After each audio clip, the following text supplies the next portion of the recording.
On the banks of the Mississippi, beneath the weight of a southern sky, a woman once walked whose name would echo far beyond the boundaries of her time. Her world was neither fully free nor entirely bound, neither purely Catholic nor wholly African. It was a world in tension, layered like the river mud itself, one current sliding over another, each shaping the other's course. In the true weave of history, Marie Laveau was a midwife, a healer, a priestess of voodoo, and a keeper of secrets in New Orleans. Her influence was real, felt in whispers and in the shifting of human fortunes. Yet one cannot help but wonder. What if her power had extended further? What if a single moment in her beginning had tilted the world a fraction to the side? How might the story of this city, and perhaps of an entire region, have been rewritten by her hands? My dear friends, before we step into this alternate river of time, I invite you to tell me where and when you are listening from. These journeys into the past are gentler when shared, and if this kind of wondering speaks to something quiet within you, consider joining us again. The past, after all, has many doors, and tonight we open one of them. She was born in the summer of 1801, in a house small enough for the wind to pass through its boards. The city around her was still finding its shape.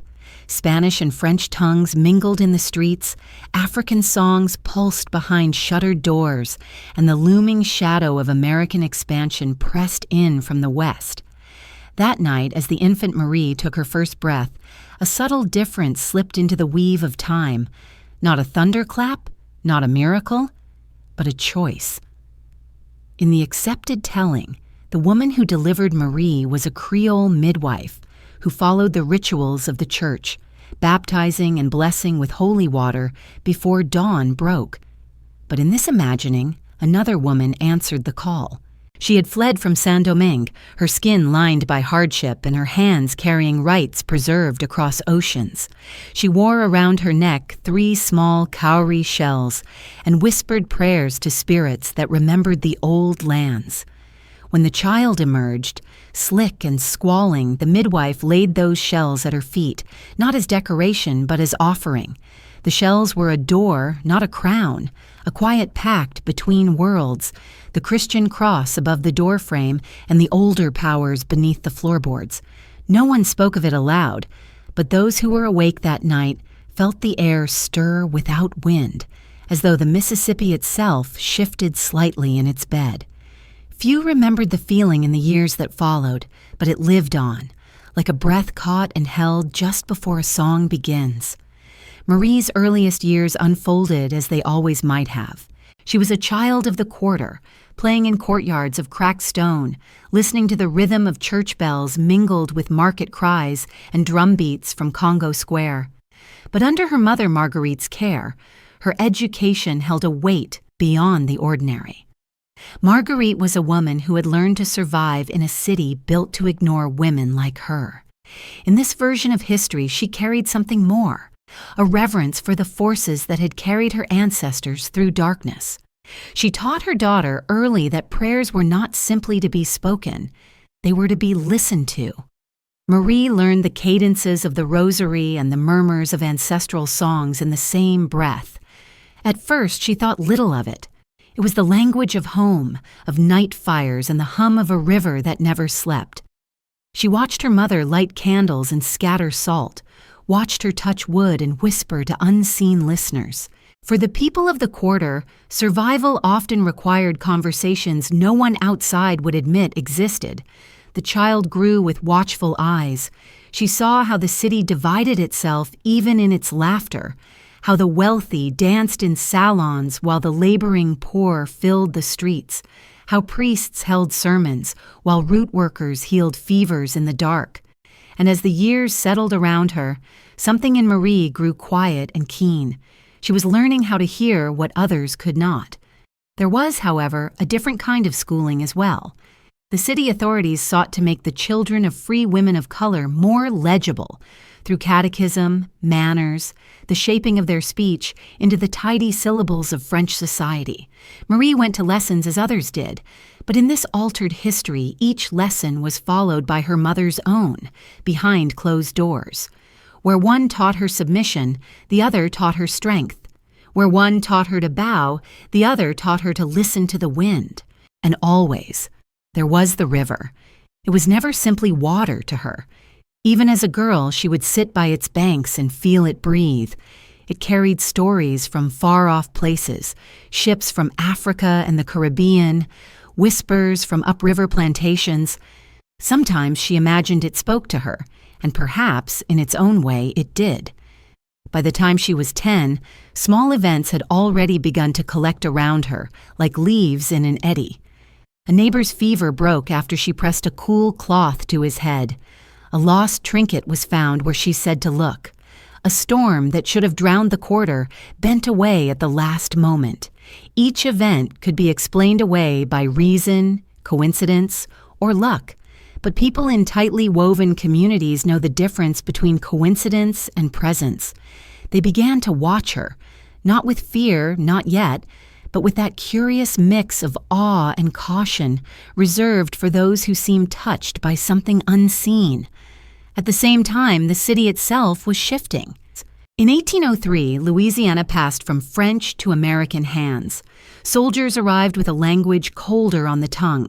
The Creole elite whispered among themselves. The people of color wondered what new shape their world would take. For most children, these were distant matters. But Marie felt the change as one feels a chill in the bones before the weather turns. The river spoke more harshly that year. Marguerite understood what such times meant for a girl like her daughter. To survive as a woman of color in a world hardening under foreign rule required more than grace. It required cunning and power, not the kind written in laws, but the kind that moves between them. And so she began to teach Marie more earnestly. How to read faces. How to sense when a door might be opened or when silence was safer. How to weave prayers not to beg, but to shape. Her first true test came not from the world of men, but from the natural order itself. One summer, when the air hung thick with rot and storm, a sickness passed through their street. It began with fevers and ended with silence. Marguerite tended to the ill as best she could, but the sickness carried more than herbs could heal. One night, Marie, barely a teenager, found herself alone beside a woman near death. There was no priest, no doctor, only the weight of the night and the rhythmic beating of the storm outside. She remembered the cowrie shells.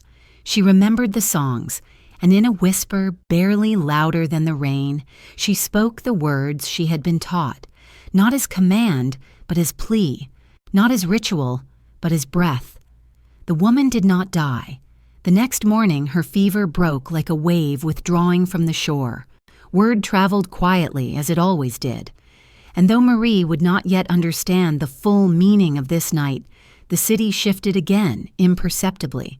In its many parlors and porches, people began to speak her name a little differently, not as a child, but as someone the river might favor. The timeline, which had so far followed the known riverbed of history, now took its first slow turn.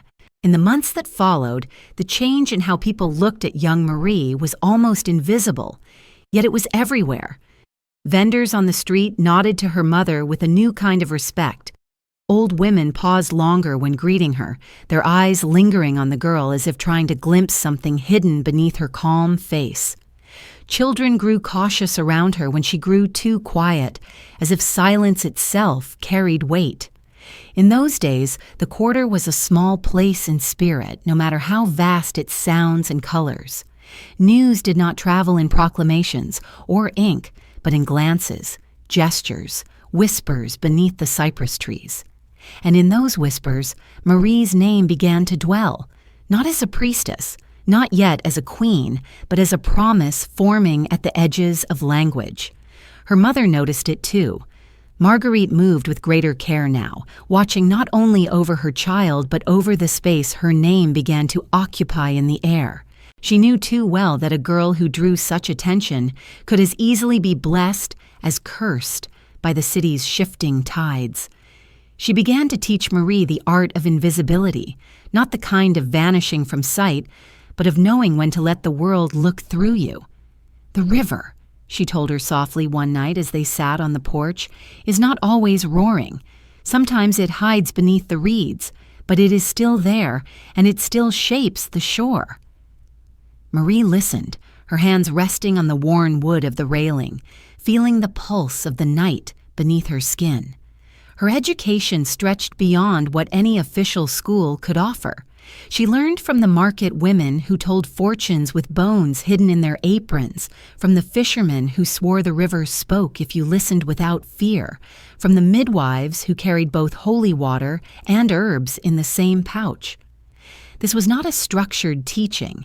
It was an inheritance passed through gestures, murmurs, and patient silences. In this alternate history, these teachers recognized something in Marie earlier than they had in our own timeline. They did not treat her as a curious child, but as a vessel that might someday hold more than her own breath. Meanwhile, the American presence grew heavier in the city. The French Creole elite clung to their fading influence, and the people of color, free and enslaved alike, felt the slow tightening of invisible hands. Rules changed quietly, subtly, like a rope tightening around the edges of a story. Freedmen who once walked the streets with measured dignity now kept their eyes lower. Markets were watched more carefully. The church bells rang louder as if to drown out older songs. Yet beneath it all, there was still Congo Square. And there, on Sunday afternoons, the drums continued. Their rhythm had not been broken. Marie, a quiet figure among the crowd, sat beneath the shadows of the great oaks, listening as the drums spoke languages older than the city itself. She did not dance then. She listened. The first time something beyond the ordinary truly happened in public was neither planned nor wanted. A storm had gathered with sudden violence, one of those swift tempests that rose from the river like a fury. The market stalls were overturned. Women screamed as winds tore through cloth and baskets. People ran for cover, and in the chaos, a small boy slipped from his mother's grasp and fell toward the dark, fast water. Time stretched thin in that moment. Without thought, Marie moved. Those who saw her that day would later say she did not run so much as glide, as if the wind itself carried her steps. She reached the boy at the river's edge, her hand gripping his wrist a heartbeat before he disappeared beneath the surface. And as she pulled him back, the storm seemed to still, not end, not vanish, but falter, as if the air itself had taken a breath with her. No one could say what truly happened. Some swore they saw her lips moving. Others said the wind shifted around her like a curtain. A few, those who had heard the stories of cowrie shells and midwives, bowed their heads and said nothing at all. The boy was returned to his mother, crying but alive, and Marie, soaked and silent, walked home through the rain as though nothing extraordinary had happened. But the city remembered. Its people always did. In the weeks after the storm, people began to visit Marguerite's door more often. Some came with baskets of food as thanks. Others came with questions they could not ask in church. A few came only to look at the girl with the soft voice and steady eyes. Marguerite, though proud, grew uneasy. She had lived long enough to know that power, even when wrapped in kindness, can draw danger as well as devotion. She told Marie, "What the world gives you in whispers, it can take away in fire. Walk as though every word is both a gift and a weight." Marie understood, not with the sharp certainty of adulthood, but with the slow gravity of one who listens more than she speaks. As she grew into her teenage years, the rituals of her home deepened. Her mother began to trust her with the more dangerous prayers, the ones meant not to heal but to hold back. She showed her how to set a bowl of water in a doorway and how to read the surface for signs. She taught her that power without patience was like a storm without warning, destructive, not divine. And beneath every lesson lay the same quiet truth, that the world outside their walls was not kind to women who held the unseen in their hands. Still, the river watched. It moved past her home each night, dark and endless, as though carrying her story long before it was written. The child who had once listened to its whispers now stood at its banks with a new sense of belonging. She was not merely a girl of the quarter. She was something that the quarter itself had begun to claim, to shape, to expect. And somewhere, perhaps far from the city, history felt the faintest ripple. A moment had been altered. A path that once lay straight had curved slightly into new waters. By the time Marie entered her 17th year, the city had grown more restless than ever. New Orleans was no longer simply a colonial port, but a contested prize, a knot of languages, faiths, and hungers pulling against one another. Markets expanded, new ships arrived daily, soldiers in unfamiliar uniforms patrolled the levees, and beneath the rhythm of commerce, another pulse stirred, a quieter, older beat that belonged not to empire, but to the people who lived in its shadow. Marie had learned to walk between these worlds like a river between banks. She could bow to the priest at the cathedral and later that same night kneel before a small altar no church would bless. Her power was still whispered, still half-shadowed, but it was no longer uncertain. It had a shape now, a presence. She had begun working as an assistant to one of the city's respected hairdressers, a position that, to the outside world, seemed humble, but in truth gave her access to the private chambers of the wealthy Creole families. While her hands combed and braided, her ears listened. The women of the upper class, dressed in lace and pearls, often spoke too freely when they believed a servant invisible. They shared secrets in low voices, spoke of husbands' dealings, of inheritances, of fears. Marie listened without a word, learning not only their language but their weaknesses, their desires, the quiet tremors of a society more fragile than it believed itself to be. This role would become her greatest power. The city's wealthy never realized how much they revealed to the hands that touched their hair. And Marie, patient as the river, never rushed to use what she knew. She stored it away, one whispered confession at a time, building a map of the city's hidden bones. This, too, was a kind of magic, not of candles or chants, but of silence and memory. At the same time, in the streets of the quarter, her reputation was taking on a new shape. People began to call her the girl who listens to the wind. It was not a title bestowed lightly. One woman claimed Marie had warned her not to travel on a certain day, and when her husband insisted on going, the cart overturned, saving the woman's life. Another whispered that Marie had stood beside a sick child, touching the boy's forehead, and the fever that had baffled both priests and physicians melted away by morning. It is impossible to say how much of this was truth and how much the natural embroidery of human tongues. But the effect was the same. Marie Laveau was no longer simply a girl from a modest family.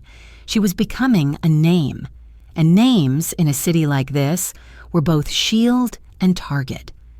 Not everyone welcomed the growing murmur around her. The church began to cast longer, more cautious glances toward Congo Square, where Marie now sometimes led the quieter circles of women who came not to dance, but to pray. Their gatherings were not grand. They were quiet affairs beneath the oak trees, small altars, shared songs, the lighting of candles against the dark. But those who fear what they cannot control see even small flames as threats. A local priest, uneasy with her growing influence, began to preach with sharper edges about the dangers of pagan practices hidden beneath the veneer of faith. Whispers grew colder. Suspicion crept through walls. Marie felt it. She knew the warmth of admiration could turn to frost in an instant, but she did not retreat. She returned to her mother's teachings, to the river, to the stillness beneath the noise. She walked at night through narrow streets where moonlight barely touched the stones, listening to the city breathe. The Mississippi was her confidant. It had no need to speak, but its endless motion taught her patience. The river never rushed, even as it shaped everything around it. Her first true act of power, one that would mark the beginning of a new chapter in this alternate path, came not from ambition, but from compassion. A well-known merchant's daughter fell gravely ill. The physicians declared there was no hope. The priest had already whispered prayers for her soul. In desperation, the girl's mother, who had once sat in Marie's chair and let secrets slip like strands of hair, came to their modest home one humid evening.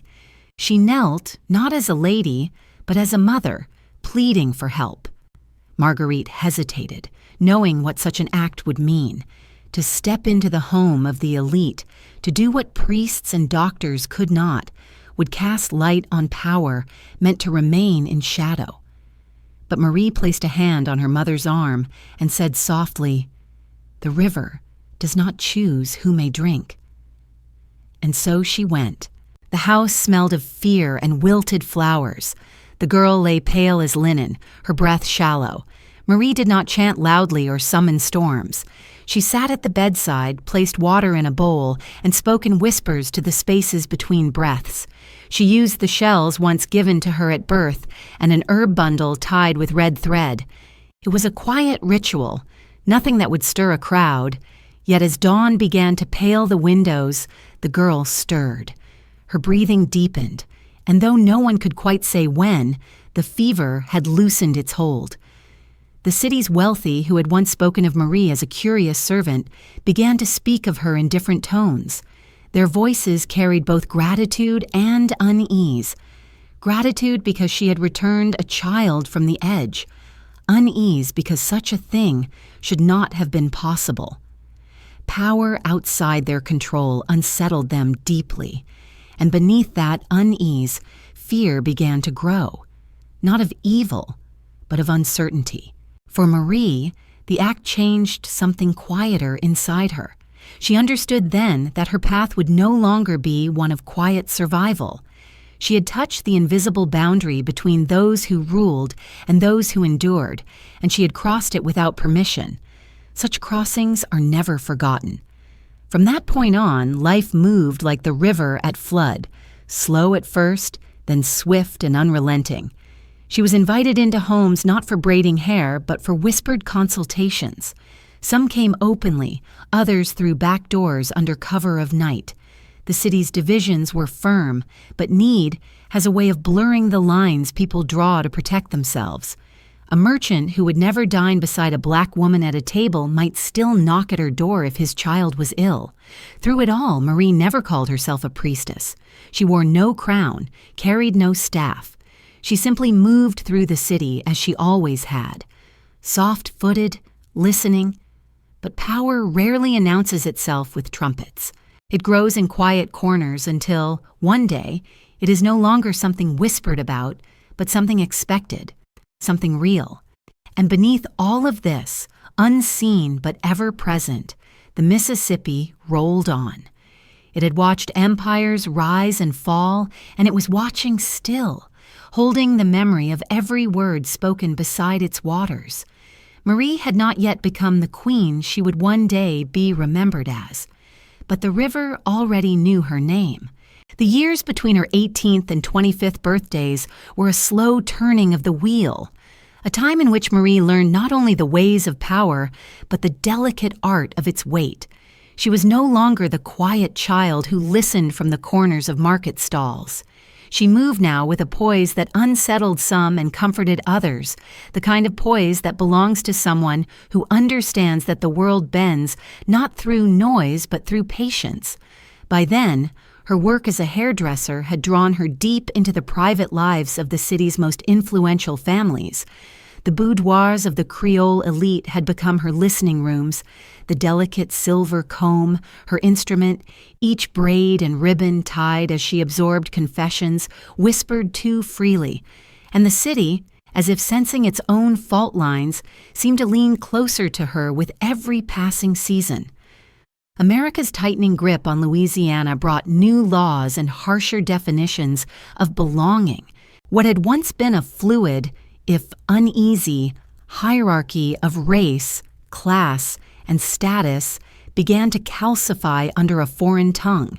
Restrictions grew, and the soft edges of Creole society sharpened like glass.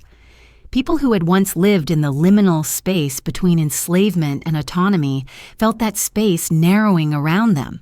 Marie could feel it too, not as a political theory, but as a weight in the air, a kind of tightening around the chest. It was in the way people spoke more cautiously, the way soldiers watched longer, the way even the river's song seemed lower, slower. Her mother, Marguerite, aged quickly in those years. She often sat near the doorway at dusk, shelling beans in silence, her hands still steady but her eyes distant, as if she already saw a storm gathering beyond their reach. "The world is changing," she would say softly, not in warning but in acknowledgement, the way one might speak of an inevitable flood. "You must learn to walk where the stones will still hold." And Marie did. She watched. She listened. She chose carefully where to place each word and gesture. It was during these restless years that she met Jacques Paris. In the real flow of history, their union was a simple one. She, a free woman of color. He, a free black man of Saint-Domingue. But in this imagined world, their meeting carried a weight of ritual behind it. Jacques came to New Orleans with the air of someone who had already survived too much.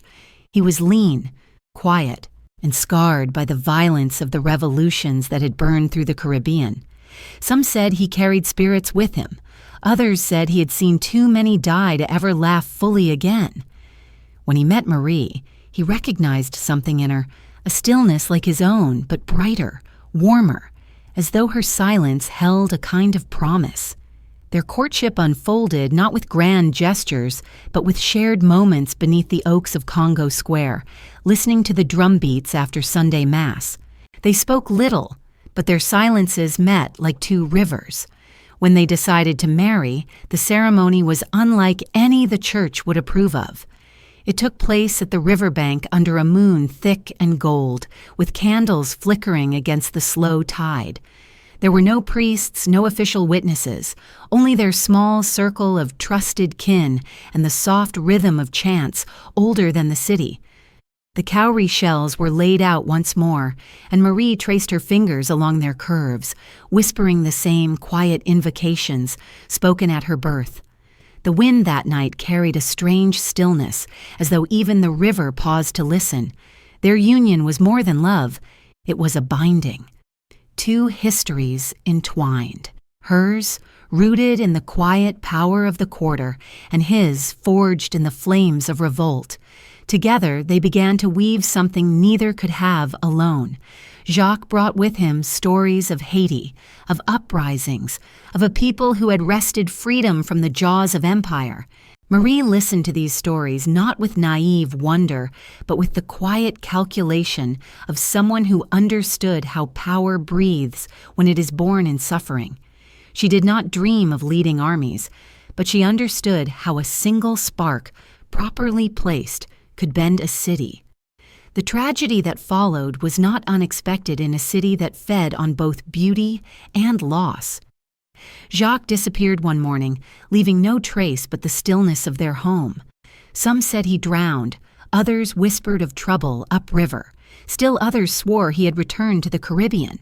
But in this alternate telling, Marie felt something heavier. She walked to the river that night, carrying his shirt and a small bowl of water. She lit a candle on the levee, whispered to the shells, and asked the river for an answer. What came back to her was not clarity, but a low, rolling silence. The kind of silence that does not explain but affirms. She knew then that Jacques would not return.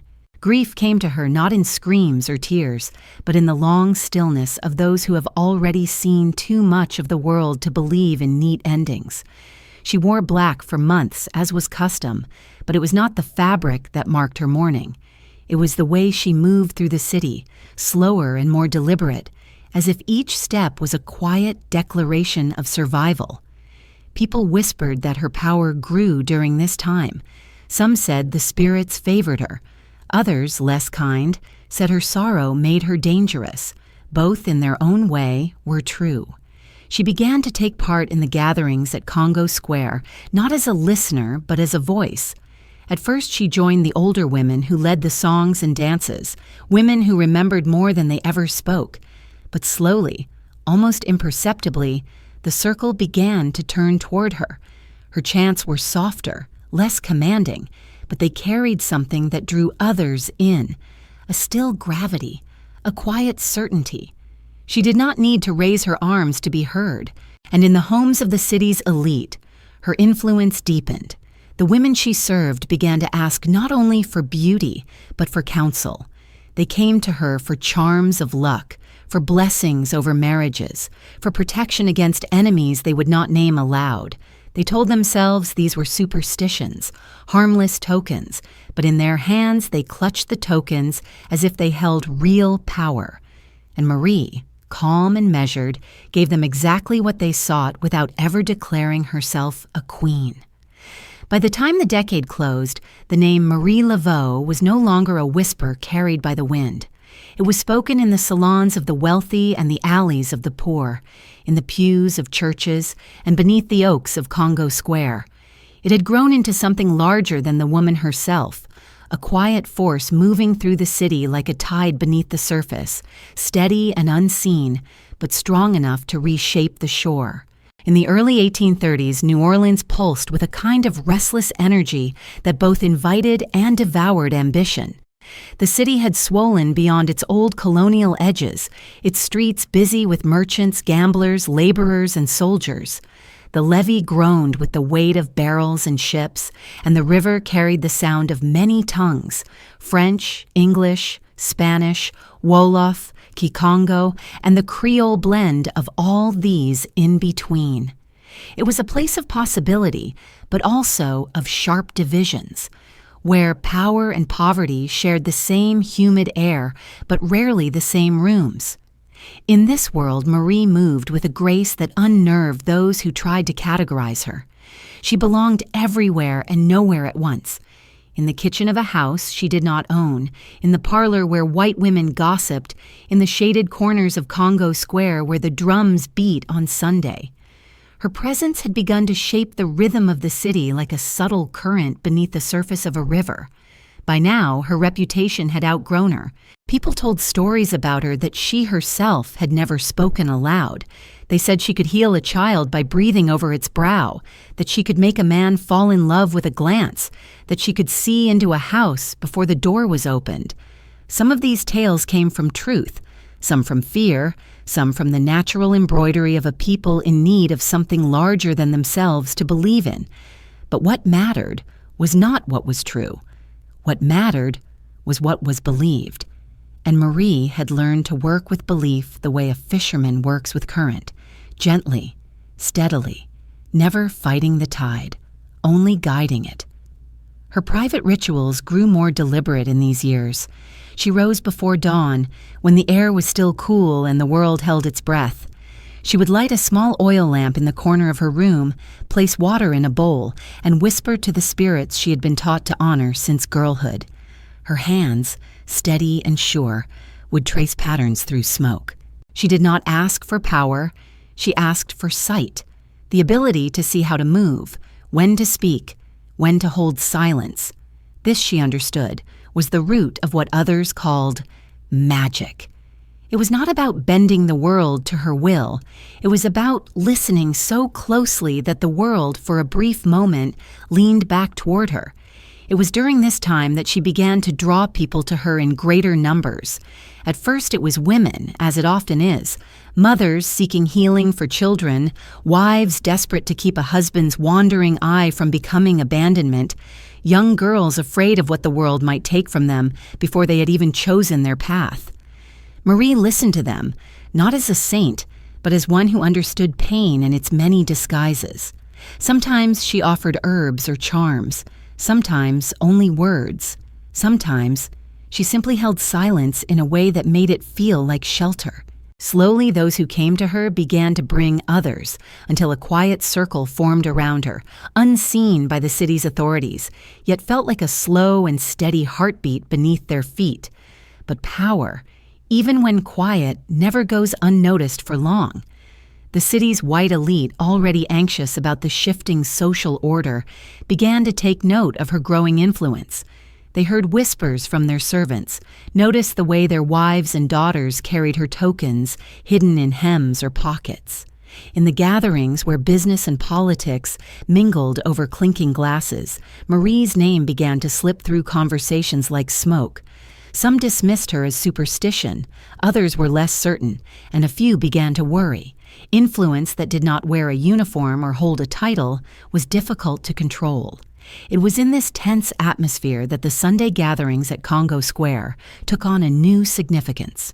For years, these gatherings had been tolerated, watched over by soldiers who never quite understood what they were seeing. Africans and their descendants, enslaved and free alike, came to dance, to sing, to speak, in ways the authorities could not translate. But when Marie began to take her place at the center of those circles, something changed. She did not lead with a shout or gesture. She simply stood in the middle, and the rhythm seemed to fall in around her.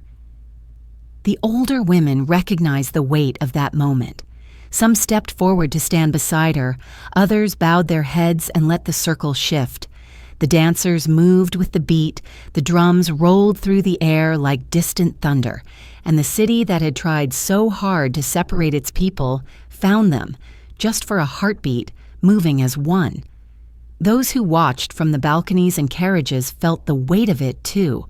The guards who patrolled the edge of the square stood stiff and uneasy, as if they sensed that the city itself was listening. For years, the gatherings at Congo Square had been dismissed as harmless entertainments for the enslaved. But this night felt different. Even the wind seemed to still, caught between two kinds of silence, the silence of those who prayed and the silence of those who feared. Marie did not raise her hands. She did not cry out. She sang softly, her voice carried by the rhythm of drums that echoed from 100 different lands, joined together in this strange place that was both a prison and a home. Her voice threaded through the music, and the people answered, not with words, but with movement, with breath, with the kind of collective memory that does not need language to be understood. For the first time, her presence in Congo Square was not simply a whisper among the people. It was a declaration to the city itself. She had stepped out of the shadows and stood where anyone who cared to look could see her. In the days that followed, the event was spoken of in very different ways. Among her people, it was remembered with warmth, a night when the drums seemed to touch the stars. Among the authorities, it was spoken of in anxious murmurs. One officer, in a letter never intended for the public, wrote that the gathering felt too united, too focused, as though a single will had passed through the crowd like a breeze. He did not use her name, but those who read the letter understood who he meant. From that night on, soldiers watched Congo Square more closely. Priests prayed louder. The wealthy whispered longer after supper. And the river, though unchanged, seemed to flow a little heavier in its bed, as if it too felt the shift.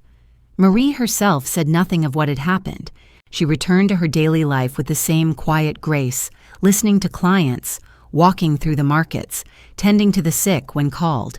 But something subtle had settled around her.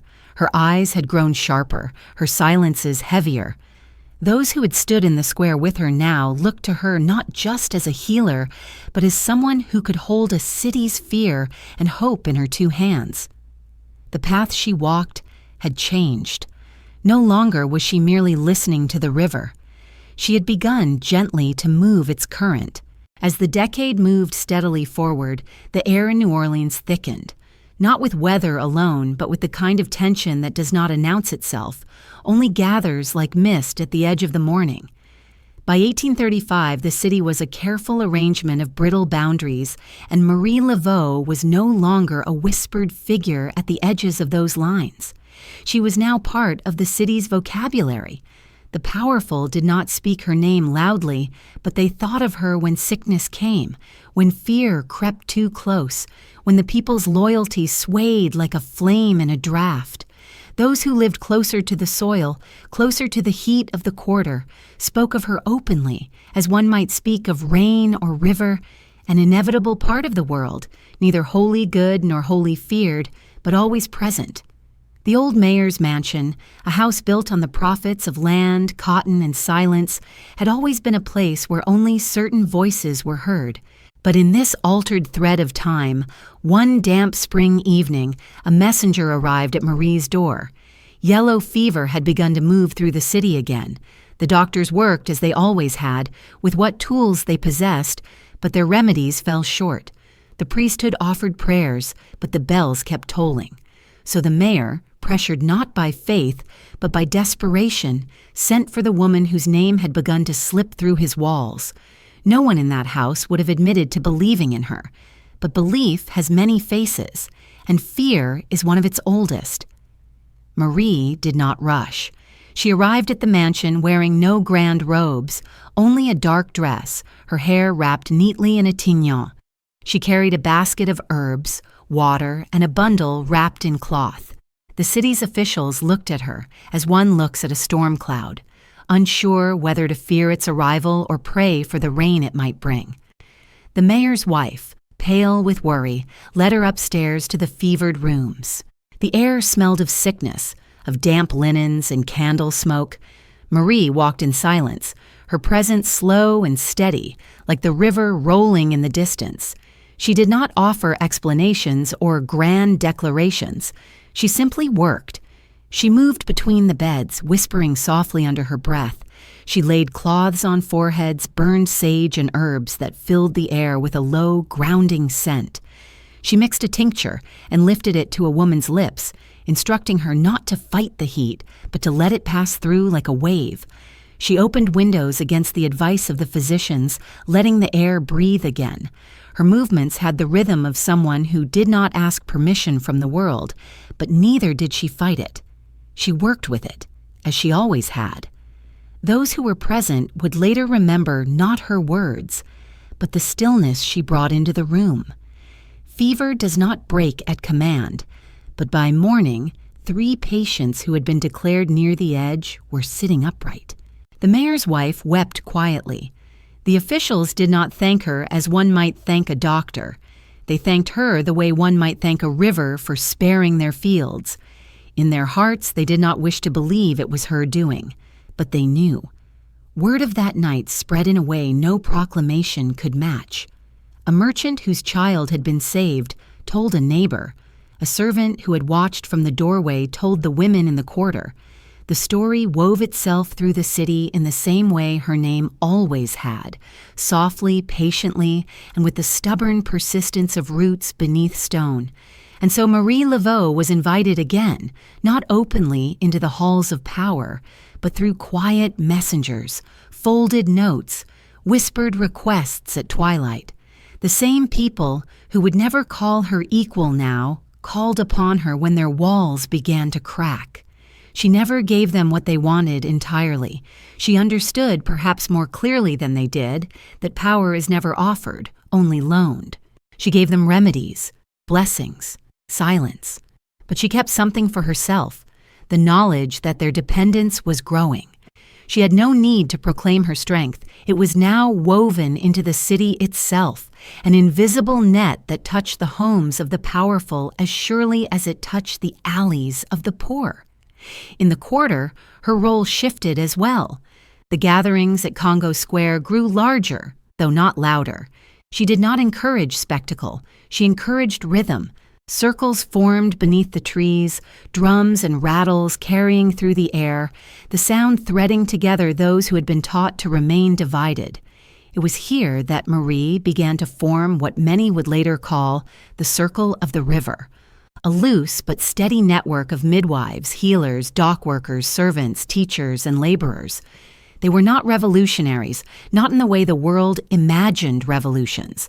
They did not carry muskets or wave banners. They carried stories, knowledge, the quiet power of those who know when to move and when to wait. She understood something the city's rulers never fully grasped. True power does not announce itself. It gathers, it listens, it spreads like water beneath the foundations, unseen until one day the house must bend to it. The circle was not formalized, but its members began to appear wherever decisions were being quietly made. A dock foreman who owed her his son's life would ensure certain goods found their way where they were needed. A midwife who had worked by her side would pass messages between homes. A young woman working in a wealthy kitchen would whisper what she overheard. No one called it an organization, but it was more binding than any law the city could draft. The church's watch grew more suspicious, as did the eyes of the soldiers.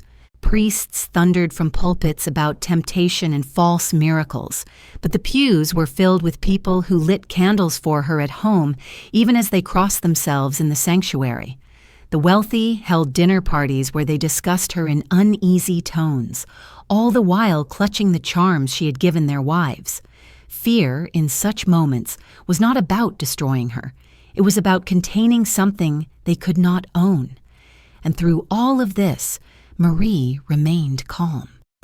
She walked the streets of the quarter without guards, carrying a basket as she always had. She smiled gently, listened deeply, and kept her own counsel. She understood what the river had taught her long ago. The moment one tries to seize power in the open, it begins to dissolve. So she let it remain what it was, fluid, quiet, uncatchable. But even as the city leaned on her in ways it would not admit, she knew there would come a reckoning. Power invites not only dependence, but challenge. The stronger her presence became, the more the old order would begin to tighten its grip in fear. The city was shifting, and though most did not yet see it, Marie did.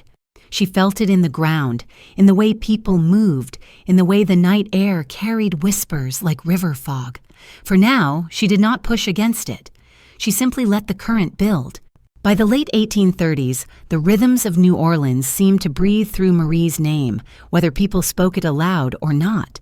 The merchant who opened his shutters in the morning, the woman who walked to the market with her basket, the servant who moved silently through an upstairs hallway, the priest who rang the bell for Mass, all lived in a city where her presence was felt like a pulse beneath their feet. It was not a rule written in any book, not a power recognized by the governor, but a quiet authority that wove itself through homes and hearths, workyards and levees. She had not seized anything. She had simply been present long enough for the city to shape itself around her. And because it happened in silence, almost no one realized just how much had changed. This was the season in which the circle of the river grew from a handful of trusted allies into a network that reached places where no law could follow. They were dock workers, washerwomen, hairdressers, herbalists, cooks, free men of color who moved between households and workshops, older women who remembered the songs of Africa, young men who carried news from the plantations.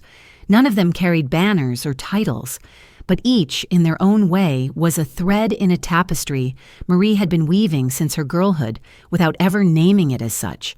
They shared nothing as formal as an oath, only a shared understanding that there was more strength in quiet unity than in loud rebellion. She gave them no orders. That was never her way. Instead, she created spaces where people could gather, kitchens after dark, back gardens behind unassuming houses, shaded corners of Congo Square where the drumming softened into murmured speech. These were places where people could breathe as they wished, unguarded, even if only for an hour. In these meetings, messages were passed not through proclamations but through stories, observations, patterns. A woman who worked in the mayor's household might mention a shipment arriving early. A man who unloaded cargo might whisper of strange movements along the levee. An herbalist might note where sickness was beginning to spread. Nothing on its own seemed extraordinary, but Marie saw the shape of the whole as clearly as others saw a river's bend. She did not call it resistance. That word was too sharp, too heavy. She called it listening. She listened to the city the way a midwife listens to a heartbeat in the womb, and in the listening, she knew when it was time to act. This quiet, patient work did not go unnoticed. Some of the wealthier families, though they would never admit it in public, began to rely on the invisible stability she created. When disputes between households threatened to boil into violence, she was called to bless their homes. When business ventures fell under a shadow of rumor, they sent word to her. And when disease flickered in the heat, people of every color found their way to her door. She had become, in essence, what the city lacked, a force that listened to its heart when those in power listened only to their ledgers. But while some drew closer to her, others began to harden against what they could not control.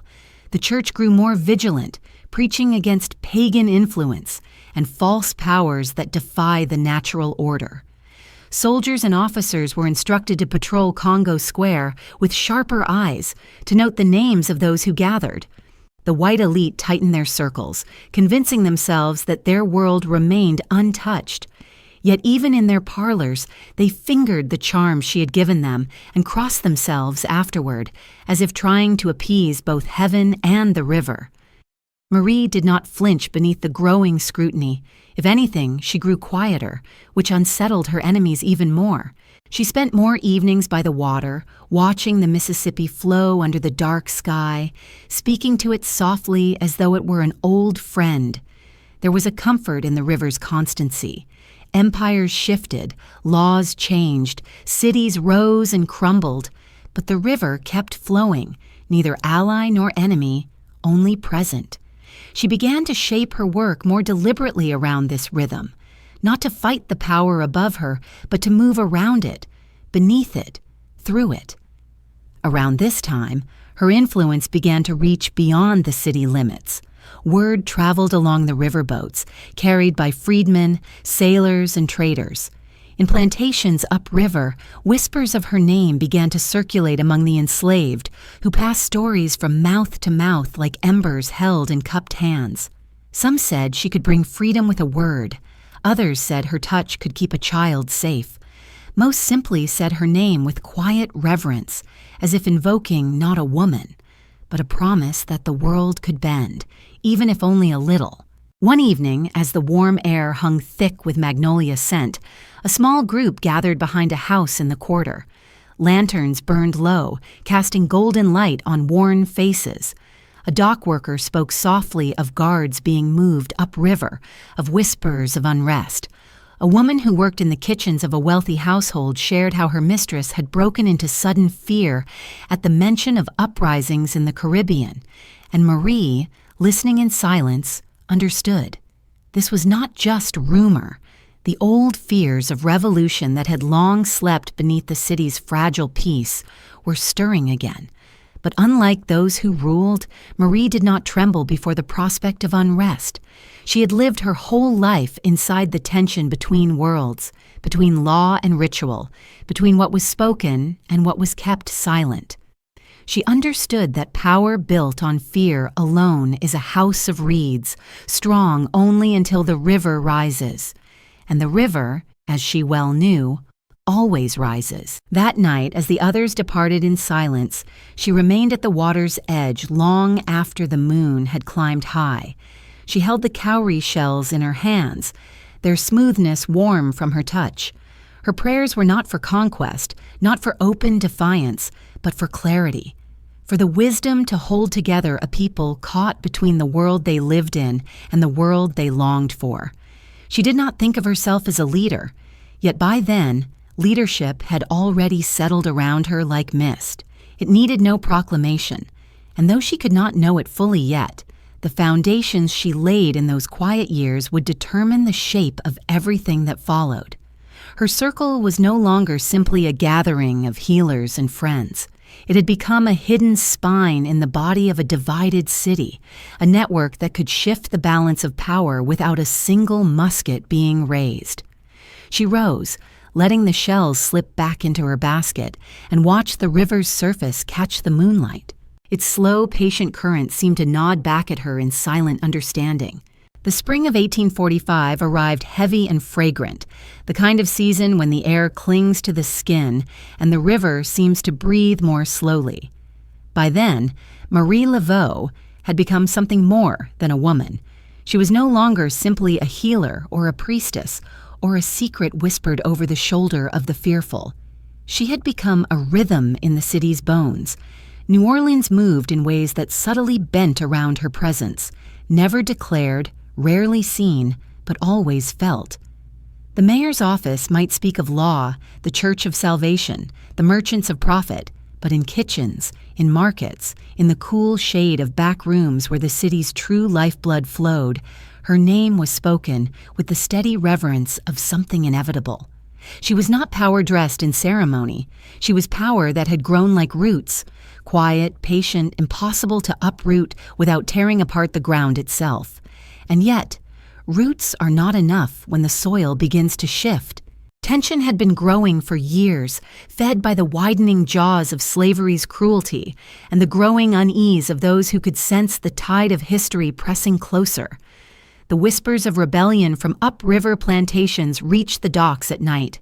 Men unloading barrels lowered their voices when they spoke of it, but the fear in their words was like smoke in a closed room. Meanwhile, the church grew louder in its condemnation of voodoo, denouncing gatherings as dangerous seductions away from the light. Behind those sermons, Marie recognized the trembling hand of those who felt their grip on the city loosening. In this climate, her network, the circle of the river, became more than an invisible thread. It became a lifeline. News moved faster through her people than it ever could through official channels. They knew where slave catchers planned to raid, which guards were drunk at their posts, which alleyways were safest to cross. They helped those who needed to vanish slip quietly through the city at night, guiding them not by proclamations or banners but by memory, by the old ways of moving unseen.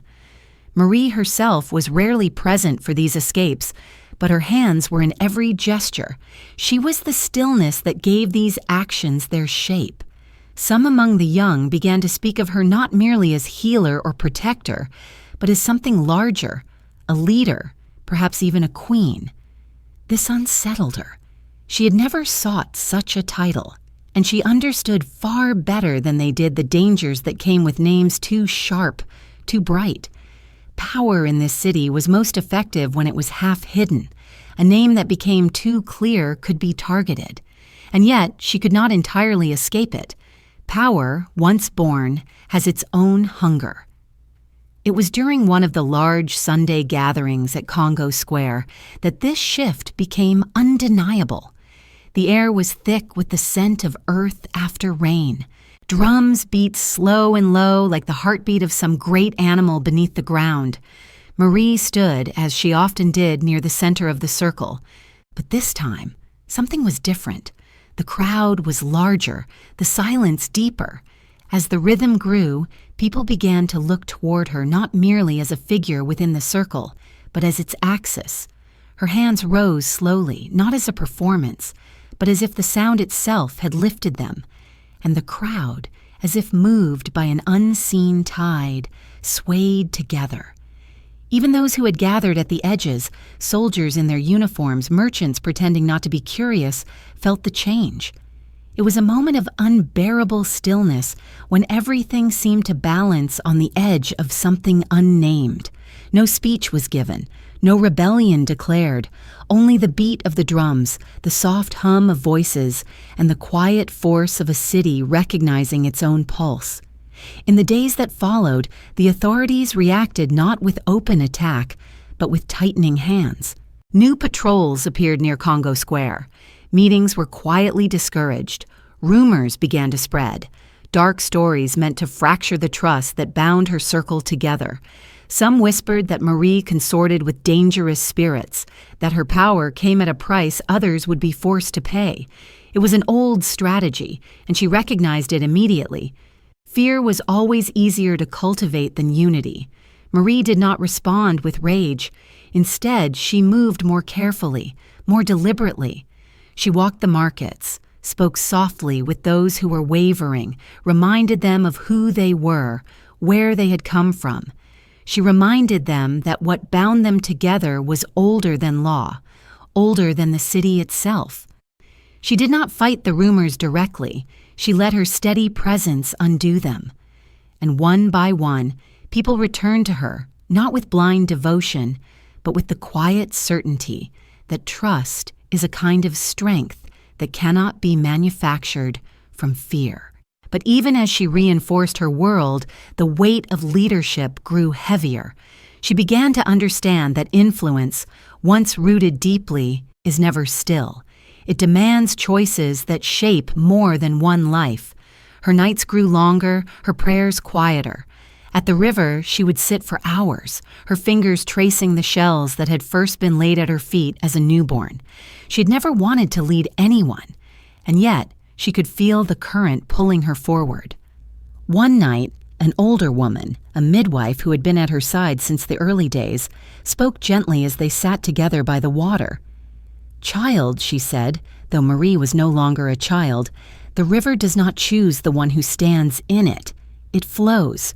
You can fight it and drown, or you can float and guide others along the way, but you cannot stand still." Marie listened to the water, to the hum of the city in the distance, to the heartbeat of a world teetering between what had been and what might be. She knew then that the path ahead would not allow her to simply remain the quiet healer. The current had chosen, even if she had not, and so she did what she had always done. She did not shout. She did not crown herself. She simply walked back into the city, into its restless, humid air, carrying the river with her. The days of quiet invisibility were drawing to a close. Something larger was approaching, not because she had summoned it, but because history itself was shifting, and her name was now caught in its tide. The summer of 1850 descended upon New Orleans with a heat that felt closer to breath than to air, thick and clinging, wrapping the city in its damp arms. The river swelled slowly, as though it too were holding its breath. The city had grown richer and meaner all at once, its levees crowded with trade, its parishes divided more rigidly by race and power. It was a place built on fragile balances, between commerce and faith, between freedom and bondage, between what was said in daylight and what was whispered at night. And through all these tensions, Marie Laveau had become a figure neither fully embraced nor fully denied. She was a fixed point in the turning wheel, a name both feared and sought, revered and resented. It began with the fire. No one knew its true origin. Some said a lamp overturned in a crowded boarding house. Others swore a spark from a kitchen caught on the summer wind. What mattered was how quickly it grew. By nightfall, the French Quarter was a map of flames. The wind swept embers from rooftop to rooftop, turning narrow streets into rivers of smoke. Church bells rang out in a dissonant alarm, soldiers shouted through the haze, and the people, rich and poor alike, ran with buckets, blankets, anything they could carry. It was a chaos too vast for law to contain. The fire did not recognize hierarchy. It licked the homes of merchants as easily as it swallowed the shacks of dock workers. Marie smelled the smoke long before it reached the quarter. She rose from her chair as if she had been expecting it. In truth, she had always known that cities such as this do not collapse through conquest alone. They burn from within, their fault lines igniting when the heat is high enough. She gathered her basket, cloth, herbs, a flask of water, a small jar of blessed oil. She tied her headscarf with quiet hands and stepped into the street. The night sky glowed an angry orange in the distance, and the wind carried the sound of cries. When she reached the burning district, she found not the frightened faces of one people, but of all. The fire, in its terrible indifference, had erased for a moment the boundaries the city spent decades constructing. Women in silk dresses stood shoulder to shoulder with washerwomen. Men who commanded ships labored beside those who had never owned anything beyond their hands. The smoke made everyone equal, and in that smoke, something extraordinary stirred. Marie began to move through the crowd, not as a savior, not with grand pronouncements, but as she always had, steady, certain, practical. She directed people to form bucket lines, sent the strong to lift beams, told those with horses where to clear paths for water wagons. Her voice, low and unshaking, carried through the noise like a hand on the shoulder in the dark. But she also carried her other tools, those not of law or structure. When fear grew too wild, when panic threatened to break the fragile lines, she whispered old words, words her mother had taught her, words that soothed even when their meaning was unknown. She pressed oil onto palms, marked foreheads with quick, sure movements, gave courage not in speeches but in touch. People followed her without asking why. They moved because she moved. In a night when no one else seemed to know how to hold the world together, she became the pulse of order in the chaos. Hours blurred. Flames rose and fell. The city did not sleep. It roared. But when dawn broke, soft and gray over the smoldering ruins, what stood shocked the men in power. The devastation was real, but it had not consumed everything. Bucket lines had held. Evacuations had been coordinated. Neighborhoods that should have burned entirely were saved through unspoken cooperation. And at the center of those whispered reports was one name, repeated again and again, Marie Laveau. The wealthy tried to thank her with offerings, though their gratitude was laced with unease. Officials avoided mentioning her in public proclamations, as if silence might keep her power contained. But silence has never been a shield. It is a magnifier, the people, the market women, the dock hands, the laborers who had carried water through smoke, knew the truth. Without her, the quarter would have burned to ash. In the weeks after the fire, something subtle shifted. For years, Marie's influence had thrived in the in-between spaces, half believed, half denied. But after the fire, it became something else, undeniable. People no longer whispered if she could shape the world around her. They began to speak as though she already had. A woman who had stood shoulder to shoulder with her during the worst of the night said simply, "The fire listened to her." And though no one could truly believe a blaze would obey a mortal voice, they repeated the story until it became a kind of truth. The authorities responded as they always did when something they did not control grew too large. They tightened their grip. Laws were discussed quietly, about gatherings, about rituals, about the maintenance of Christian order. Patrols increased. Priests thundered louder from their pulpits, declaring the fire a warning from heaven against heathen practices. Behind these pronouncements was not faith, but fear. Power built on hierarchy cannot abide proof that unity can exist without it. Marie saw this clearly, as she saw everything. She understood that nights like the fire do not simply change the city. They change how the city sees itself. For the first time, people who had lived side by side in separation had glimpsed what it felt like to act as one body. Even if the moment was born of terror, it had been real, and real moments leave their shadows. She did not respond to the tightening laws with open defiance. She did not summon her circle to fight. Instead, she did what the river always does. She flowed around the obstacles. She used her network quietly, ensuring that the new restrictions meant to curb her influence became little more than ink on paper. Meetings moved to more private spaces. Messages traveled more carefully. Faith, after all, does not depend on permission. And in the streets, the people began to look at her differently, not merely with reverence or superstition, but with a quiet, steady trust. She had stood with them in the smoke, with ash on her hands and firelight on her skin. She had not been distant. She had not been untouchable. She had simply been present. And for many, that was more powerful than any sermon ever spoken in the grandest church. As the river slowly carried the ash from that terrible night downstream, Marie stood at its edge, the cowrie shells warm in her palm. She did not smile, but neither did she mourn. Cities, she knew, were not built of stone and wood alone. They were built of moments, of terror, of grace, of hands reaching for one another in the dark. And on that night, A new kind of bond had been forged, one that neither law nor fire could easily undo. The years that followed the fire brought with them a new, heavier silence to New Orleans.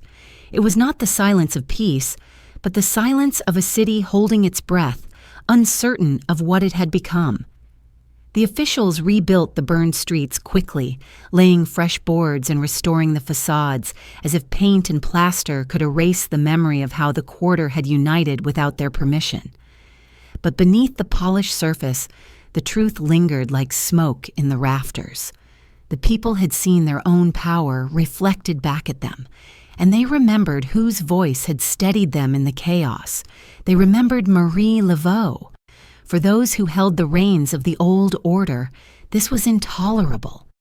It wasn't simply that she had saved homes and lives. It was that she had done it without their blessing, without their structures, without needing their laws. It was that she had shown what the city could be without them. And so, slowly and deliberately, they began to weave a net of fear around her name. Pamphlets were printed in small batches, cheap paper, ink heavy with accusation. They called her a witch, a corrupter of Christian souls, a manipulator of weak minds. From the pulpits of churches, priests thundered about false miracles and unholy power. Men who had once sent messengers to her door now averted their eyes in daylight, though their wives still came in secret at night. Rumor is a clever weapon. It does not strike directly, it seeps. It finds the cracks in trust and widens them. It turns soft admiration into wary distance. And for a time, the city grew colder around her. Faces that once greeted her with quiet warmth grew cautious, measuring their words. Her circle still held fast, but she could feel the wind shifting. The people did not turn against her entirely. They feared her too deeply for that, but they began to whisper in ways that made the air heavier. Her name became less a soft promise and more a guarded invocation, spoken like a charm against danger. Marie did not confront these accusations publicly. She had long understood that power built on fear cannot be dismantled with argument. It must be met with a deeper, older strength, presence. She continued to walk through the markets with her basket, to lay cool hands on fevered brows, to whisper prayers into the air where none could see them. She remained constant, unshaken. The louder they spoke of her in their pulpits and pamphlets, the quieter and more immovable she became. And slowly, those who had once wavered began to remember who she truly was. Not a creature of shadows, but the woman who had stood in the firelight with them. Still, the weight of the rumors pressed on her in private. She spent more nights by the river, sitting on the worn stones, her feet almost touching the slow water. The Mississippi was different at night, quieter, deeper. The river carried the city's secrets downstream, holding them in its endless body. She whispered into its current as she had since she was a child. She did not ask for vengeance against those who maligned her. She asked for clarity, for endurance. She understood that power is not merely held, it is tested again and again by the shifting of human hearts. It was during this uneasy period that she made one of the rare public gestures of her life. One humid evening, she extended an invitation, not to the officials who despised her, but to the people who feared her name without knowing why. She invited them to the riverbank to a ceremony that would be open, not hidden behind doors or whispered through alleyways. No one knew quite what to expect. Some came out of devotion, others out of suspicion, still others simply to see what they thought might be a spectacle. When they arrived, they found no stage, no altar, no great fire. Only Marie, standing at the edge of the Mississippi, the wind carrying the scent of water and summer. She wore white, not the dark fabrics that some imagined witches might wear, but a simple dress, its hem brushing the damp ground. Her hair was wrapped, her hands empty. She did not shout. She did not perform. She spoke softly as though she were speaking only to the river, but the stillness of the night carried her voice. She spoke not of spirits or gods, not of threats or promises. She spoke of the city itself, of how it was built not just by those who owned its land, but by those who walked its streets, who carried its weight, who held its life in their hands. She spoke of how fear can make strangers of neighbors, and how rumor is a blade that cuts both ways. She reminded them, without accusation, of the night of the fire, of how no priest or soldier had saved them, but how they had saved one another. When she finished, she knelt and placed the cowrie shells into the water, letting them drift with the current. The crowd stood silent.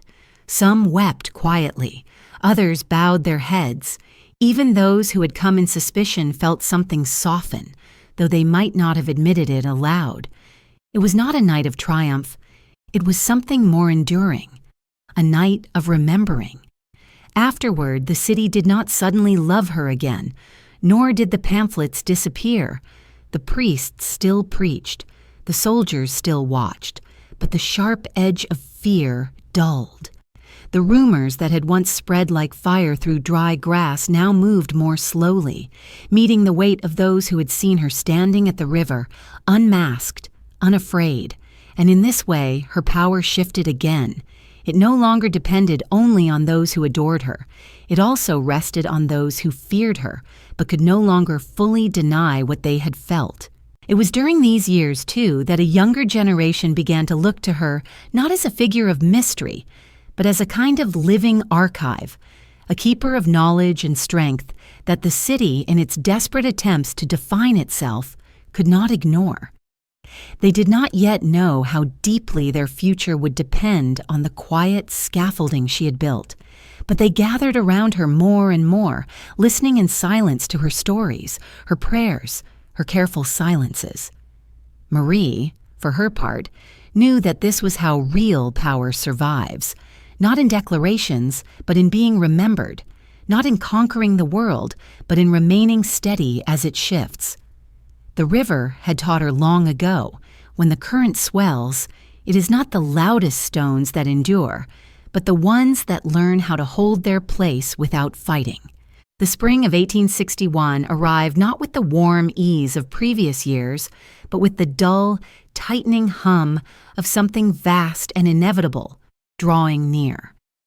New Orleans, so long defined by the strange cohabitation of its contradictions, began to feel those contradictions tearing apart at their seams. War was moving toward the city, not like a storm in the distance, but like a slow, grinding tide that would not turn back. Soldiers marched more often down the levee road now, their boots striking against cobblestones with a weight that made the air feel brittle.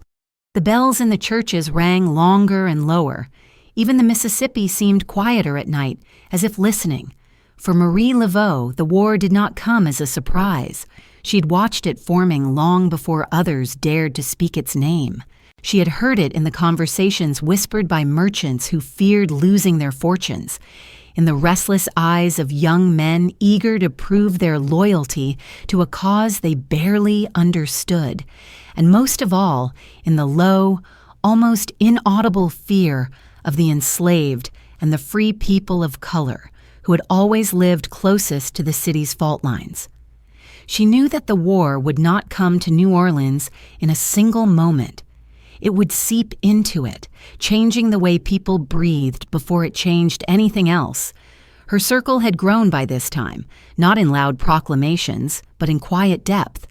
The circle of the river, once a loose network of trust, had become a living body, breathing through the city.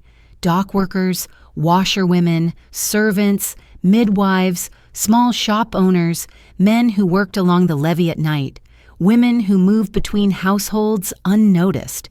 They were the unseen bones of the city. And when the tension of war began to settle over New Orleans like a damp cloth, this circle did what it had always done. It listened. It mapped movements of soldiers. It tracked the shifting of supplies. It whispered the changing moods of those who held power. Marie sat at the center of this invisible network not as a commander, but as its pulse. The early months of the war were strange, uncertain. Wealthy families clung to the idea that their city would remain untouched, that the great river and its commerce would protect them.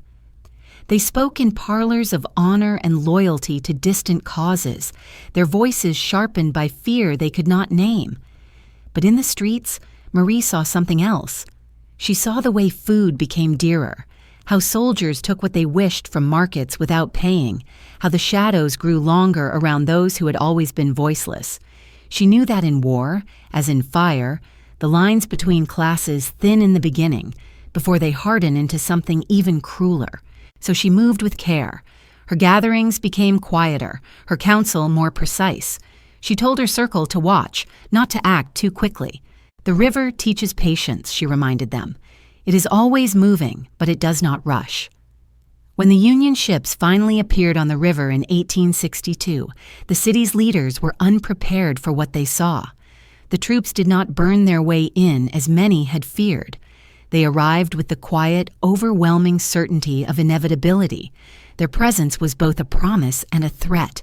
The Confederate defenders melted away. The city fell not with blood, but with a long, shuddering exhale. But beneath the surface of this near-bloodless occupation, lives shifted violently. For those who had been enslaved, it was both an opening and a danger. For those who held power, it was humiliation and fury. For Marie, it was a moment she had felt coming for years, as surely as she could feel the river rising before the flood. Her circle acted almost before orders could be given. While the city's wealthy retreated into their parlors to whisper of lost dignity, the circle of the river carried messages to families desperate to escape upriver violence. They secured food for the hungry when rations became uncertain. They shielded those who would be hunted. Some of her allies worked quietly with Union soldiers, men who did not fully understand the city they now occupied, to keep the worst cruelties from unfolding in the quarter. It was not a perfect shield. There is no such thing in war.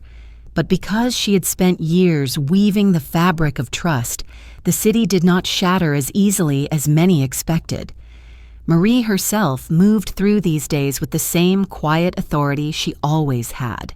She was no longer young. Her hair, once black as river water, had grown streaked with silver. Her movements were slower, but her gaze sharper. Union officers who came to her door did so with the caution of men who sensed a power they could not define. Some of them came seeking counsel in private about how to ease the tensions of a city they did not understand. Marie did not give them everything. She offered enough to keep blood off the streets where she could. But she would never belong to them, just as she had never belonged to the city's old rulers. She belonged to the current beneath it all. The war brought hunger, grief, and confusion, but it also brought small, quiet freedoms for those who had spent lifetimes without them. Marie saw children born into a world that was not yet kind, but at least less bound than the one their parents had known. She saw people who had once been silenced begin to speak with cautious strength, and she saw others, bitter at their loss of control, clinging harder to hatred. She understood that wars do not end injustice. They only rearrange its shape. There was one night she would never forget. A young man, once a runaway she had helped years before, returned to her door wearing a Union uniform. He knelt, not out of worship, but out of deep, quiet gratitude. He told her he was alive because of the network she had built, because of the way the circle had shielded him when he was little more than a shadow trying to slip through the cracks. He was not the only one. One by one, those whose lives had brushed against hers in quiet ways began to return like the tide, carrying small pieces of the future with them. This, more than any sermon or proclamation, told Marie that her work had not been for nothing. She had not changed the world through grand rebellion or spectacle. She had prepared a people to endure, to bend without breaking, to remain themselves even as empires rose and fell around them. As the war dragged on, New Orleans became something strange, a conquered city, yet still breathing in its own rhythm.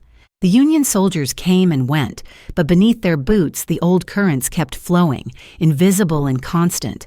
Marie stood at their edge like the river bank itself, neither conquered nor conqueror. And as always, the Mississippi watched in silence. The spring of 1865 arrived slowly, as if uncertain whether it belonged to war or to peace. The sound of distant battles faded like the last notes of a hymn, but their echo remained in the bones of New Orleans. The city had endured occupation, rationing, sickness, hunger, and the shivering fragility of a world unmoored. When the news came that the war had ended, no bells rang in triumph. Instead, there was a long and aching stillness, a quiet too wide to be filled with cheering. It was the quiet of a city waiting to learn what would be taken and what might finally be allowed to grow. Marie Laveau sat at the edge of the river that morning, the dawn mist hanging low over the water like a veil. She was older now, her face marked by time, her hands worn but still steady. The world had changed many times in her lifetime, but never so abruptly as in these years.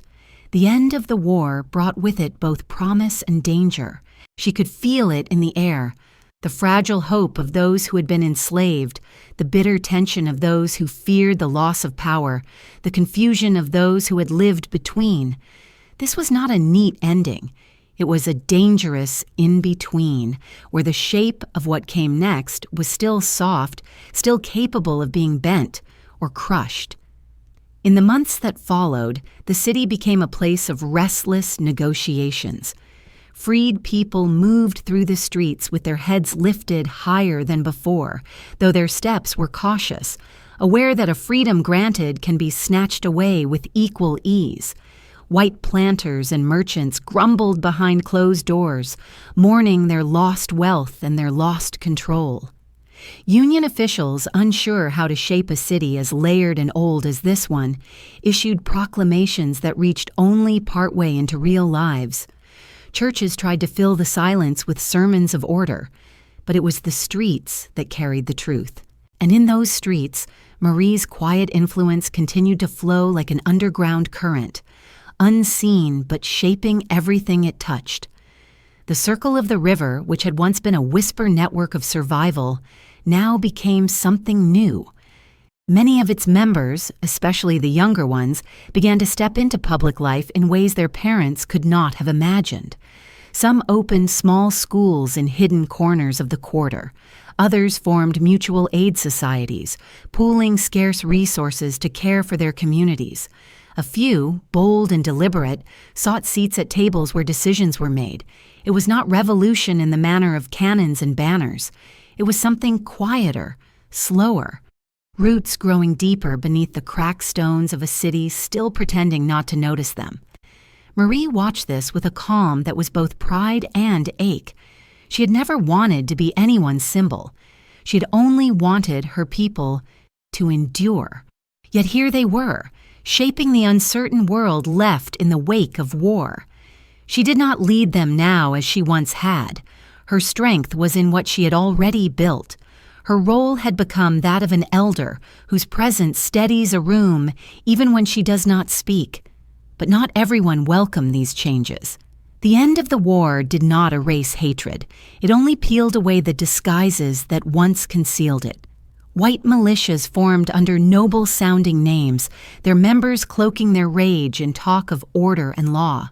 Freed people were beaten, threatened, pushed back toward the shadows they had just begun to leave. Whispers of terror spread through neighborhoods at night. Marie knew this violence intimately. She had felt its approach in the way the air thickened after every promise. She had always known that freedom is not a door one walks through once. It is a threshold one must guard again and again. So she gathered her circle once more, though it had grown wide and deep. Many of the faces were new, but their eyes carried the same wary fire she had seen decades earlier. They spoke softly in kitchens and courtyards, behind shops and under the thick leaves of the trees that grew along the river. They did not plan grand resistance. They planned survival. Schools hidden in plain sight, houses where no stranger could enter without leaving a trace, quiet signals passed through the quarter in times of danger. Marie had always believed that power was not measured by the loudness of a cry, but by the depth of what endures after the shouting has faded. One evening, as the sun set in a slow gold wash over the river, she stood before them. She said little. She reminded them only of what they already knew, that the strength of their people had never been born of permission, nor of a single moment of triumph, but of the ability to hold each other through long years of uncertainty. She did not offer them hope in flowery words. She offered them steadiness. And they, who had grown up in the shadow of her quiet power, received it as one receives water in a drought. The world outside would go on trying to define them, to shape their future through laws and threats and fleeting promises. But Marie understood something deeper, that the true heart of the city would not be decided in the governor's mansion, nor in the union offices, nor even in the churches that tried to reclaim what they had lost. It would be decided in the kitchens and courtyards and riverbanks where her people gathered. It would be decided by those who remembered how to endure. On a late summer night, Marie walked once more to the river. The moon was high and the air was warm with the soft hum of crickets and the distant echo of music. She stood there a long while, her hands resting lightly on the wooden railing. She could feel the city breathing, feel the lives threading together behind the walls, beneath the noise. It had been many years since the night when she saved a child from fever, since the fire that brought strangers into a single rhythm, since the drums in Congo Square seemed to hold the sky in place. She had outlived empires, wars, rumors, and the small cruelties of those who had tried to erase her. And still, she remained. She did not imagine herself eternal. She knew the river would outlast her, but she also knew that something of her, her voice, her steadiness, her people, was already woven into the current. When she finally left this world, the city would still carry her, not in statues or parades, but in the way it remembered how to survive. And as the river flowed on into the dark, she whispered to it, as she always had. The water did not answer. It never needed to. The summer of 1881 came with a soft, golden heat that lingered on the river like a final breath. The city had changed again, as cities always do. Old names had faded, new ones had risen, and the Mississippi, indifferent and eternal, kept flowing past it all. Marie Laveau was no longer the quiet force moving through the city's veins. She was its memory. The people who came to her house now came with a reverence that was heavier, quieter. She had lived long enough to see her own legend forming around her, like fog that clings to the river even after the sun rises. And though she had always mistrusted the shape of legends, she understood this one. It was not built on spectacle. It was built on endurance. Her body, once strong and steady, had grown thin with age. Her steps were slower now, her hands more deliberate. But her eyes, those sharp, river-dark eyes, had not dimmed. She still saw the city in its true shape, beneath the facades and the new uniforms and the newly painted shutters. She saw the tensions still simmering, the promises still half-kept, the wounds that had never fully healed after war. She also saw something else, a younger generation walking streets she had once walked barefoot as a girl, carrying pieces of her work without even realizing whose hands had first set the foundation. That, she thought, was how power should live on, not as a name demanding loyalty, but as a current passing silently beneath the surface, shaping lives without asking for gratitude. The circle of the river had changed too. Many of those who had once whispered at her side were gone now, carried off by age, by illness, by time. But others, children she had once held in her arms, young people who had sat at her feet in the humid nights of the quarter, now carried the weight she had borne. They were no longer just healers and messengers. Some were teachers. Some were business owners. A few had taken their place in the city's fragile political life, working within the systems that had once shut them out. Their methods were different, their language sharper, but Marie could see the thread connecting them back to the nights by the river, to the drums at Congo Square, to the whispered promises of survival. In the final months of her life, she spent long hours sitting by her window, listening to the sound of the streets. She could tell the hour not by clocks, but by the rhythm of footsteps outside. Mornings were brisk and certain, filled with merchants and church bells. Afternoons carried the slow sway of market women returning home. Evenings were softer, quieter, filled with the mingled songs and languages that had never fully disappeared from the city, despite all the years of attempts to tame them. The sound comforted her. It reminded her that the soul of the city was not in its mansions or its proclamations. It lived in its breath, in the ordinary lives of people who endured. Her house, once a place of hurried visits and whispered counsel, had become a quiet sanctuary. People still came, not with demands now, but with offerings. Flowers, candles, small coins, prayers. Some came for blessings, though Marie's hands had grown too frail to lift with the same ease. Others came just to sit near her, to breathe in the weight of her presence, as if it might strengthen their own. And some came with their children, pressing tiny palms into hers, as if to pass a spark forward. She said little in those days. Words were no longer needed. She had spoken enough for a lifetime. On one warm night, when the river smelled of salt and rain, she asked to be taken down to the water. They carried her slowly, carefully, through streets that seemed to quiet at her passing. She sat on the old stone steps where she had once stood as a girl, where she had prayed, healed, and whispered to the river for guidance. The moon was low, casting a silver path across the dark surface. She held the cowrie shells in her hands, the same shells that had been placed at her feet on the night she was born. They were worn smooth now, as if the years had polished them like the river polishes stone. She closed her eyes and for a long time said nothing. The wind moved softly through the trees, carrying with it the distant sound of a song from the quarter. Somewhere, someone was singing in a language that carried across generations. She thought of her mother's hands, of the firelight at Congo Square, of the frightened faces in the night of the great blaze, of the young soldier kneeling in a Union uniform, of the hundreds upon hundreds of quiet moments in which history had turned not through declarations, but through the soft insistence of survival. When she finally spoke, it was not a prayer of command, nor of pleading. It was a whisper, almost lost to the river's own breathing. "I have carried the current," she said softly. "Now let it carry me." She returned home that night and never left her bed again. The days that followed were not marked by spectacle. No officials came to honor her. No grand proclamations were made. But as word of her passing spread, something else happened.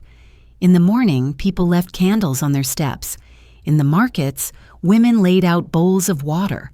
Along the riverbanks, flowers floated downstream in silence. Even the church bells, though they did not name her, rang longer than usual that day.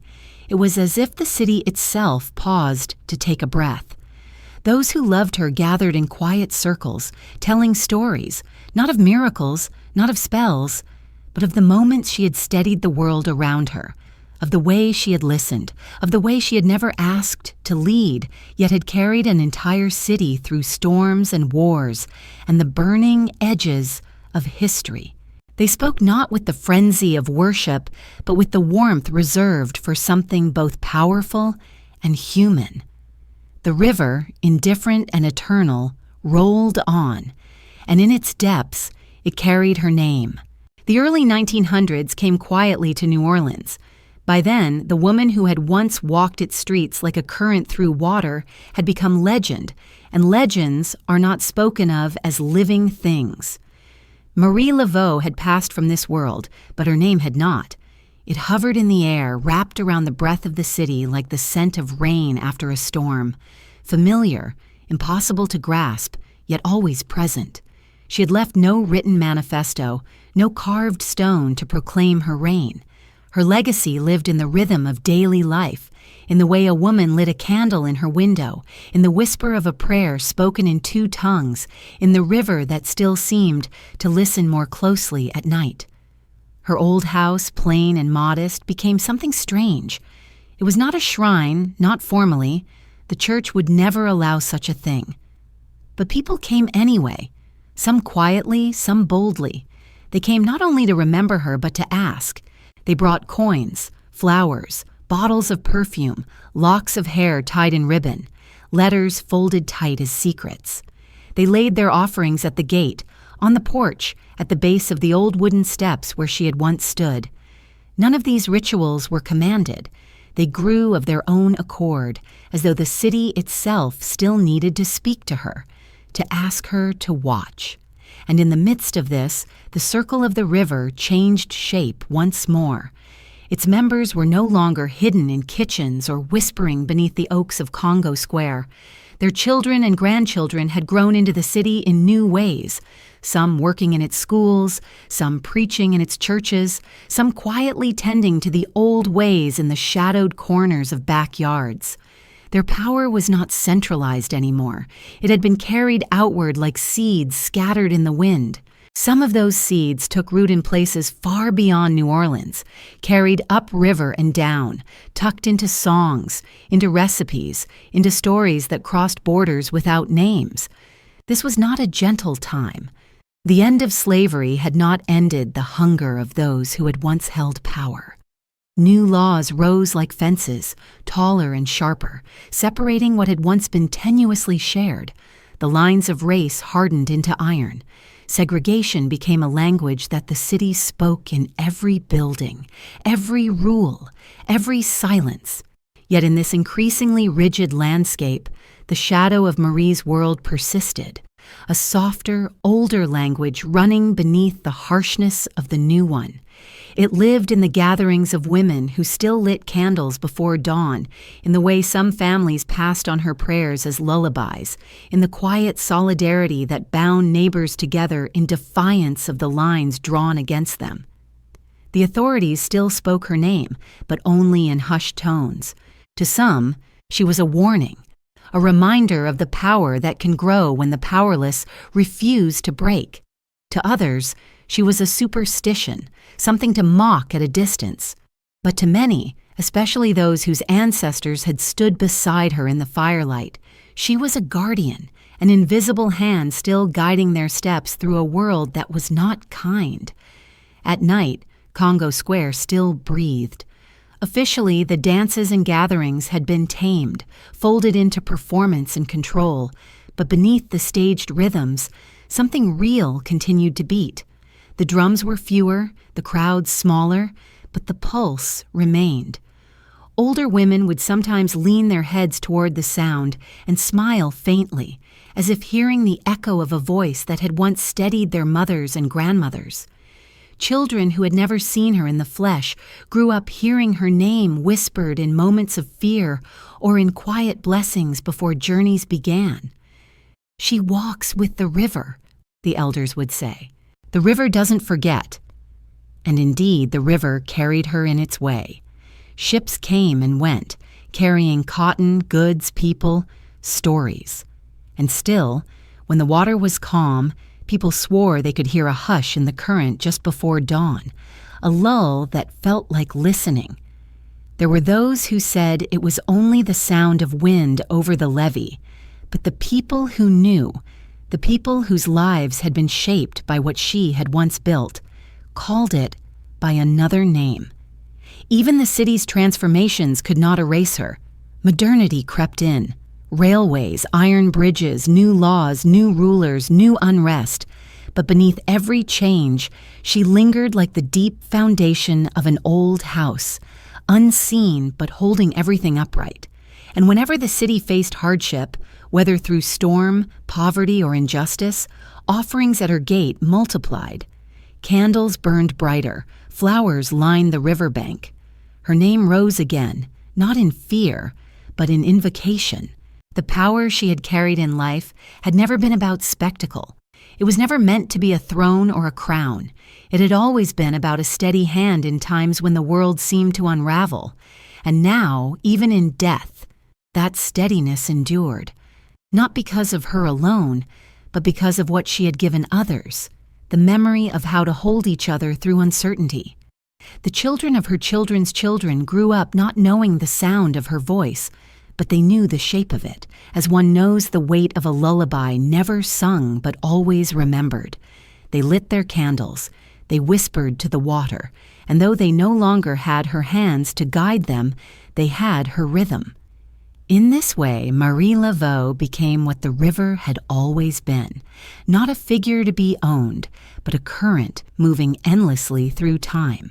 By the middle of the 20th century, New Orleans had become a city dressed in new clothes but carrying old bones. The streets were louder, the skyline was taller, the world around it pulsed with new technologies, new wars, new songs. But if you walked its streets in the evening, when the air grew heavy and the scent of the river rose thick and sweet, you could still hear it, the low, patient heartbeat that had never truly gone away. The legend of Marie Laveau was no longer confined to whispered corners of the quarter. It had moved into the wider world, where it mingled with rumor, story, invention, and memory. Her name had become both a talisman and a myth, something told to tourists and something held close, in silence by those who still felt her in their bones. For some, she was a curiosity, an exotic figure in guidebooks and postcards, reduced to a story to be sold alongside pralines and carnival masks. Her house became a landmark, her name printed on pamphlets, her face imagined and painted by those who had never walked the streets she walked. Tourists leaned against iron fences and whispered her name as though it could grant them some small thrill. The world, in its hunger to package everything, tried to make her neat, but Marie had never belonged to the neat. Her life was not a spectacle to be contained in a brochure, and even as the city's surface grew glossier, the deeper truth of her legacy remained where it had always been, in the breath of those who remembered. For those families whose ancestors had lived under her shadow, her presence was not a tale but a thread. Mothers still whispered her prayers over sleeping children, though they no longer called them prayers. They were simply words that had always been there, passed from mouth to mouth across generations. Old women still placed candles on windowsills on summer nights, their flickering flames a quiet, unspoken conversation with the river. Men who worked the docks still carried charms tucked into their pockets, muttering her name in a low, respectful murmur when the storms gathered too quickly. Her legend lived not in the telling, but in the doing, and history itself was shifting again. The city, like the rest of the country, trembled beneath the weight of new voices rising against old structures. The long, bitter age of segregation was beginning to crack. Marches filled the streets, songs of resistance bled into the humid air, the language of rights was spoken in churches, on porches, at kitchen tables. For many of those who walked in those marches, Marie's name was not a rallying cry. It was something quieter, older. It was the memory of someone who had stood steady through storms long before the world allowed such standing to be public. Her image began to appear on small altars, on protest signs scrawled by hand, tucked discreetly behind other slogans, not as an idol, but as a reminder. Elders in the community spoke of her less as a woman and more as a rhythm. "The river remembers," they would say to the young when the world felt unyielding. "She's in it. She never left." And though the young often smiled politely at such words, something in those murmurs stayed with them, for they had grown up walking the same streets, feeling the same heavy air, standing at the same levees where the water spoke in low, endless tones. Even in a world of radios and cars and bustling lights, the river still listened, and they, even if they did not admit it aloud, still spoke back. Her name became a bridge between generations. For some, it was a word of faith. For others, a word of defiance. For a few, simply the name of a woman long gone but never truly lost. But what united all of these was the sense, sometimes vague, sometimes piercing, that she remained present not as a ghost, but as part of the city's marrow. The city itself, too, began to shape her in new ways.